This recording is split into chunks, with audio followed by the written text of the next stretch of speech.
A child lay burning with fever, while thunder crossed the sky. Then 6 grandfathers called his name and showed him a vision for his people.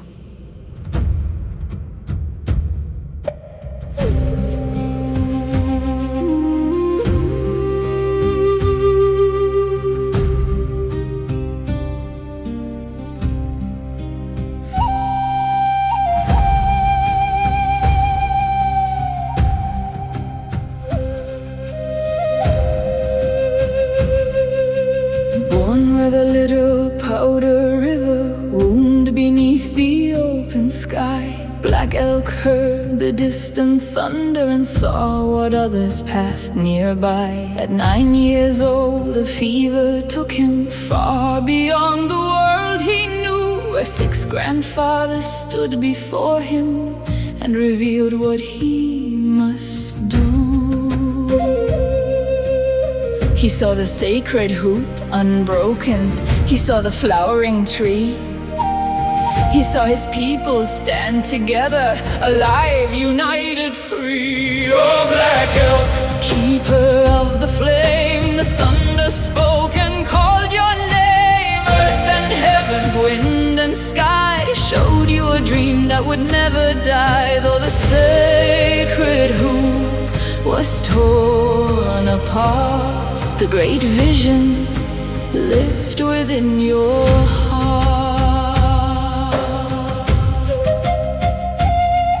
At 12 years old, beside the river, he heard the 7th Cavalry ride. Lakota warriors and Cheyenne rose and fought there side by side. Through the smoke at Little Bighorn, childhood vanished in the flame. He carried weapons through the battle and returned no more the same. For years he kept the vision hidden, fearing what it might demand. Then he called the painted horses and the drums rolled through the land. As the riders formed the circle and the people sang as one, Black Elk found his path as healer and his sacred work begun. Oh, Black Elk, keeper of the flame, the thunder spoke and called your name. Earth and heaven, wind and sky showed you a dream that would never die. Though the sacred hoop was torn apart, the great vision lived within your heart. Then he rode with Buffalo Cody far beyond the western plains. He crossed the sea and danced in London, trying to understand their ways. But when he finally returned home, hunger walked the frozen ground. The buffalo and freedom vanished, and only sorrow could be found. Then the ghost dance brought them promise that the old world would return. But beside the creek at a Wounded Knee, he watched the final dream still burn. He rode through snow to help the living, while the dead lay all around. And he wept because the sacred tree seemed broken on that ground. He walked between 2 worlds thereafter, with the holy pipe and cross, a healer, teacher, and survivor, carrying his people's loss.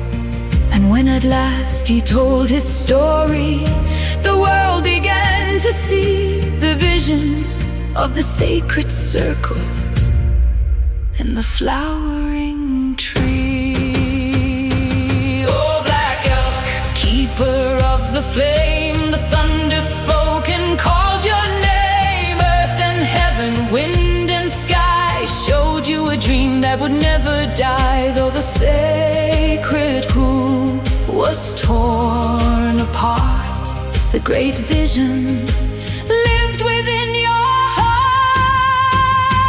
Oh, Black Elk, your voice remains like distant thunder over the plains. And while the flowering tree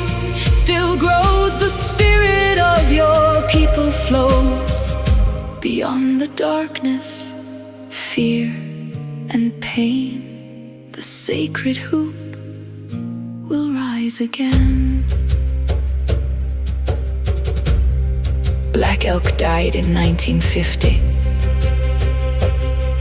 but the thunder still remembers his name, and the great vision lives on.